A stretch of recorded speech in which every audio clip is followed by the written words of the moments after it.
Alright folks, it's time for trip number 3 in our 5-part series, The 5 Regions of Wyoming. Hi there, I'm Stan Hartzheim with Double H Home Loans, and welcome to this episode of Why Not Wyoming. If you just can't get enough of outdoor adventures, then this region is for you.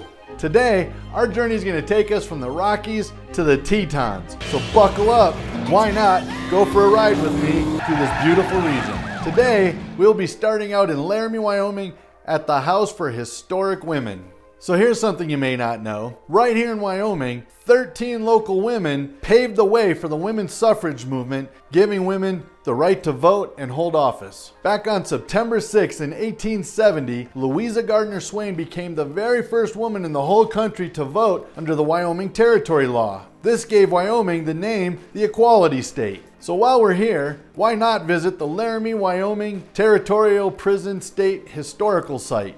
Here you can hear tales of violent and desperate outlaws like Butch Cassidy and more. Just 30 miles to the west of Laramie is a great little town called Centennial. This is a fantastic town to stay in while you explore Medicine Bow and Route National Forest, as well as a few local state parks. This area is a great place to be for both summer and winter activities. The proximity of this town also makes it a great base camp if you're going to go skiing at Snowy Range, which is just about 6 miles away. I hope you remember to grab your gear because our next stop is Saratoga and the Upper Platte Valley.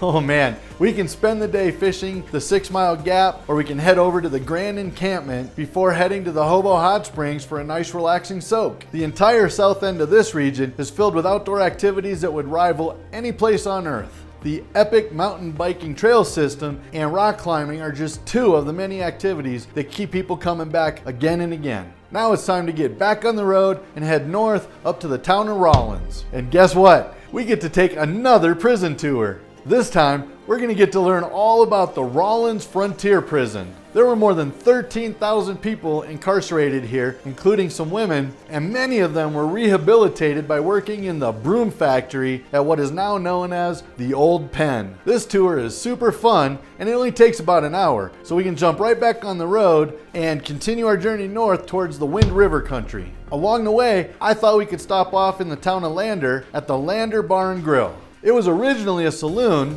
then a hotel, a brothel, and a boarding house. This 115-year-old establishment is still to this day a great place to stop off for a cold craft beer or even a shot of whiskey if you're feeling that old Wild West vibe. Or maybe we can stop off and spend a little bit of time hugging the rocks. I'm just kidding, I mean rock climbing, don't want to offend anybody, at the nearby Sinks National Park. Once we make our way up to Riverton, we can go try our luck at the tables at the Wind River Hotel and Casino. While we're in the area, I think we should head over and take the self-guided driving tour through the Wind River Indian Reservation. This tour will take us through a lot of really cool historical sites that'll help educate us on all of the tribes that call this area home. On the way to the Grand Tetons is a fantastic small town called Dubois. Right there in town, there are these 2 awesome little cabins called the Cabins on the Wind. Even though these cabins are right there in town, what's really cool is you can throw a line in the Wind River. It's right outside the back door. You're going to want to hurry up and grab one of the hammocks by the campfire pit before I get there, or guaranteed you're out of luck. After a good night's rest, first thing in the morning, we're off to explore the Grand Tetons National Park. Even though this park shares a border with Yellowstone National Park, it might as well be worlds apart.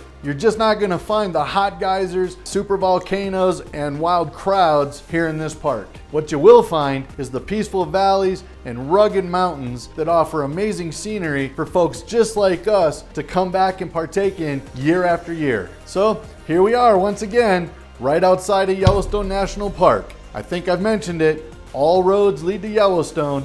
So if you've enjoyed today's tour, hit the subscribe button and share this with your friends. And as always, if you want to know more about making Cheyenne or Wyoming in general your home, hit me up or visit my website. I'm Stan, your mortgage man, and I'll be back with our next adventure, the Salt to Stone region. Have a great day.